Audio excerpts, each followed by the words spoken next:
आज हम आपको बताने वाले हैं श्री राम और रावण में ऐसा क्या अंतर था कि एक की कथा रामचरितमानस बन गई और दूसरा केवल अहंकार का प्रतीक रह गया।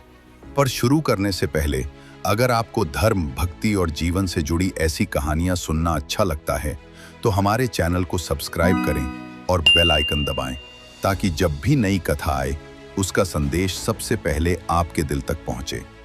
अब आइए शुरू करते हैं आज की प्रेरणादायक कथा। श्री राम और रावण, दो शक्तियां, दो मार्ग, एक सत्य।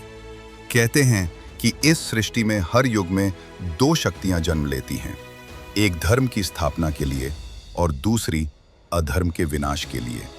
त्रेता युग में ये दो शक्तियां थीं, श्री राम और रावण।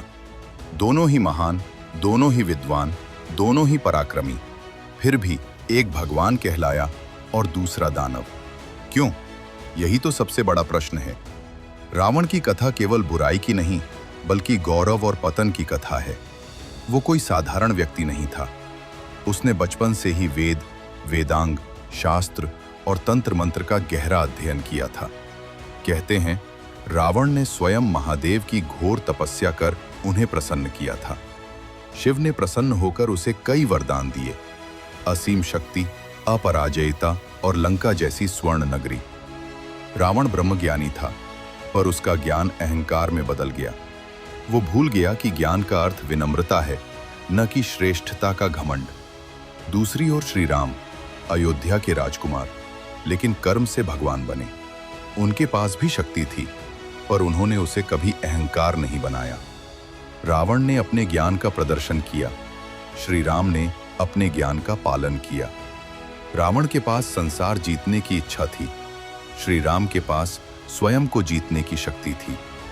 रावण चाहता था कि लोग उसकी पूजा करें, श्री राम चाहते थे कि लोग धर्म का पालन करें। रावण का जन्म ब्राह्मण कुल में हुआ था, पर उसने कर्म ऐसे किए कि वो राक्षस कहलाया। श्री राम का जन्म क्षत्रिय कुल में हुआ, पर उनके कर्म ऐसे कि वे भगवान बन गए। यही अंतर है, जन्म से नहीं कर्म से महानता तय होती है। कहते हैं जब रावण ने सीता माता का हरण किया तो ये केवल एक स्त्री का अपहरण नहीं था, ये मर्यादा का उल्लंघन था। वो भूल गया कि स्त्री का अपमान किसी भी पुरुष के पतन का कारण बनता है।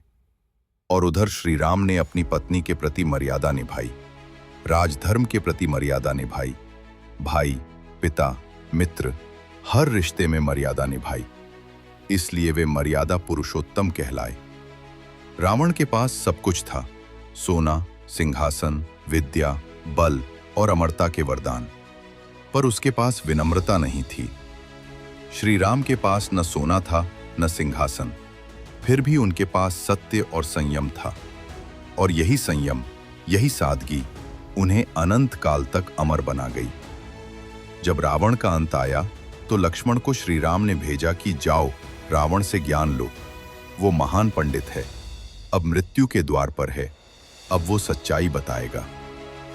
लक्ष्मण गए और रावण ने कहा, हे श्री राम भ्राता, अगर मैं ये समझ पाता कि मेरे अहंकार ने मुझे अंधा कर दिया है तो आज मैं तुम्हारे चरणों में नहीं बल्कि तुम्हारे साथ खड़ा होता।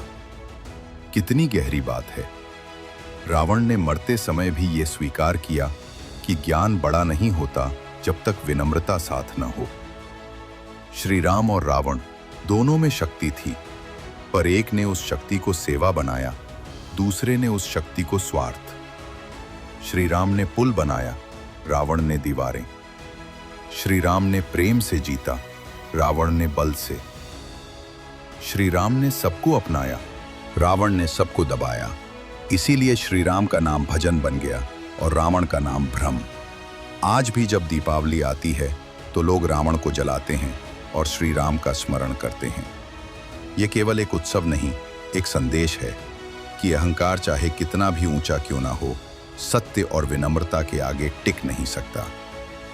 रावण के 10 सिर थे, वो केवल शक्ति का प्रतीक नहीं थे बल्कि मनुष्य के 10 दोषों के प्रतीक थे।